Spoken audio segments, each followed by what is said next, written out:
morning students, welcome to booster dose in economics by Dhingra sir classes. आज हमारा demand का एक बहुत इंपॉर्टेंट टॉपिक हम कंप्लीट करने जा रहे हैं। अब तक जितना कुछ हमने डिमांड में प्रीवियस पढ़ा ये उसका एक समराइजेशन है, यानी कि प्रीवियस सारी नॉलेज इस पर्टिकुलर टॉपिक में कंप्राइज हो जाएगी और ये अपने आप में एक बहुत डिटेल टॉपिक अब तक की सारी नॉलेज को एक एडवांस लेवल पर लेकर जाएगा। चलिए स्टार्ट करते हैं। आज के हमारे टॉपिक का नाम है change in quantity demanded.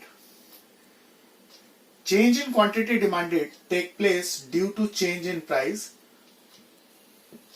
and when price changes in two way, either as expansion in demand or contraction in demand. Now expansion in demand is a particular situation where due to increase in price, if quantity increase, it is called as expansion in demand. Opposite to that, due to increase in price, if consumer prefer to purchase less of the commodity, it is called as contraction in demand. Now these both situations comes on the same demand curve, that is why it is also referred as movement along the same demand curve, क्योंकि ये expansion और contraction की दोनों situation एक ही demand curve में movement की form में explain की जा सकती है। क्लियर? माइट बी आपको ये बात अभी क्लियर नहीं हुई हो, मैं रिपीट कर रहा हूं। Change in quantity demanded take place due to change in price, and when price change, it changes in two way or two direction, either as expansion in demand or contraction in demand. Expansion in demand is a particular situation where due to decrease in price, if consumer purchase more of the commodity, it is called expansion in demand. Opposite to that, due to increase in price, if consumer purchase less of the commodity, it is called as contraction in demand. Now these two situations combinedly comes on the same demand curve, that is why it is referred as movement along the same demand curve. अब ये बात जो theoretical point से हमने explain करी, इसको diagrammatically समझते हैं। ये एक नॉर्मल हमारा डिमांड कर्व है जिसमें 5 पे 1, 3 पे 3 और 1 पे 5 क्वांटिटी ली जा रही है। नॉर्मल केस में एक कंज्यूमर 3 रुपए में 3 क्वांटिटी ले रहा था ब्लैक कलर से। अब होता क्या है, due to decrease in price से from 3 to 1, he preferred to purchase more of the commodity, say 3 to 5. In that way, his whole preference shift from this black box to blue box. This particular change with the positive sign referred as expansion in demand. Demand expand कर गई। जब price कम होने से आपने ज्यादा quantity खरीदी, इस particular change को हम एक्सपेंशन इन डिमांड बोलते हैं। इसके अपोजिट जब प्राइस 3 से 5 हुआ तो कंज्यूमर ने अपनी डिमांड 3 से 1 कर दी। Due to that the consumer whole preference shift from this black box to red box. Now this particular change referred as contraction in demand. Clear? Now these two situations combinely comes on the same demand curve, that is why it is referred as movement along the same demand curve, जिसमें upward movement contraction in demand होता है और downward movement expansion in demand होता है, और ये दोनों situations एक ही कर्व पे आती हैं, that is why it is referred as movement along the same demand curve. ये एक इंपॉर्टेंट पॉइंट खत्म हुआ जिसमें लॉ ऑफ डिमांड का भी रोल प्ले हो रहा है, where we come to know at a higher price consumer purchase less of the commodity and at a lower price consumer purchase more of the commodity. और उसके process में जो changes आ रहे हैं उनको एक एडवांस, एक बेटर स्टैंडर्ड में हमने एक्सपेंशन और कॉन्ट्रैक्शन की फॉर्म में डिफाइन किया। अब हम आगे चलते हैं। आगे चलें तो नेक्स्ट टॉपिक हमारा आता है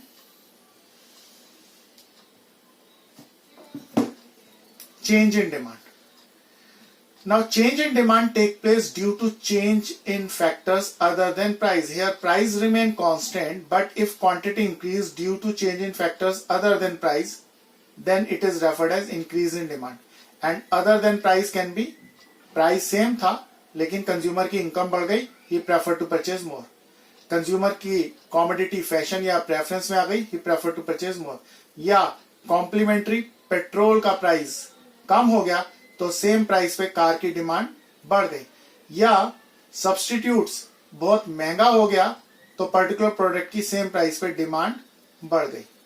Similarly, when at the same price consumer purchase less of the commodity, it is referred as decrease in demand. Demand decrease हो गई.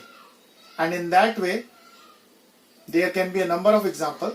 Price same है, लेकिन demand आजकल कम है, लॉकडाउन है, लोगों की इनकम कम हो गई, या लोगों के लिए आज नेसेसिटी की इंपॉर्टेंस ज्यादा हो गई और लग्जरीज की वो डिमांड कम कर रहे हैं. क्लियर? अब ये दोनों situations, under these two situations the whole demand का शिफ्ट टुवर्ड्स राइट और left, that is why it is referred as shift along the same demand curve. May be ये सारी बात आपको ना समझ आ रही हो तो हम इसको दोबारा एक्सप्लेन करते हैं डायग्रामेटिकली फॉर्म में. अब इस डायग्रामेटिकली फॉर्म में बेसिक कलर हमारा ब्लैक है, 5 पे 1, 3 पे 3 और 1 पे 5. ये ब्लैक कलर का नॉर्मल डिमांड कर्व चल रहा है जिसमें एक कंज्यूमर 3 रुपए में 3 ले रहा है. समहाउ कंज्यूमर की इनकम बढ़ गई या कॉमोडिटी फैशन में आ गई and he prefer to purchase more at the same price. पहले वो 3 पे 3 ले रहा था, now he prefer to purchase more 3 to 4. In that way whole demand का shift rightward and it is referred as increase in demand. अब ये shift हमने कॉम्प्लीमेंट्री और सब्स्टिट्यूट्स में आपको ऑलरेडी सिखाया है, लेकिन increase in demand can be take place not only because of complementary and substitute but due to change in income, taste and preference and other market determinants like population, composition of population, weather condition, etc. And under that, when at the same price consumer purchase more, it is referred as increase in demand. Or when at the same price consumer purchase less, then it is referred as decrease in demand. Price same है लेकिन lockdown है, लोगों की income नहीं है तो वो luxuries की डिमांड बिल्कुल कम कर रहे हैं. क्लियर? या कोई चीज सेम प्राइस पे अब फैशन में नहीं है तो लोग उसकी डिमांड कम कर रहे हैं. In that way whole demand curve shift leftward. That is why this particular concept also referred as shift along the same demand curve. Clear? Any problem? बात समझ आ गई? अब ये जो हमारा टॉपिक है 2 पेजेस का, approximately around near about 40 questions को कंप्लीट कर लेता है. 40 क्वेश्चंस को कैसे, कि अकेला ये टॉपिक मल्टीपल फॉर्म में कितने क्वेश्चंस को कंप्राइज कर सकता है. अगर हम उसका आइडिया लेने जाएं तो क्वेश्चन पूछ सकता है define this, define this, define this, define this. Similarly define this, this, this, define this. Apart from that, वो कह सकता है distinguish between change in quantity demanded and change in demand.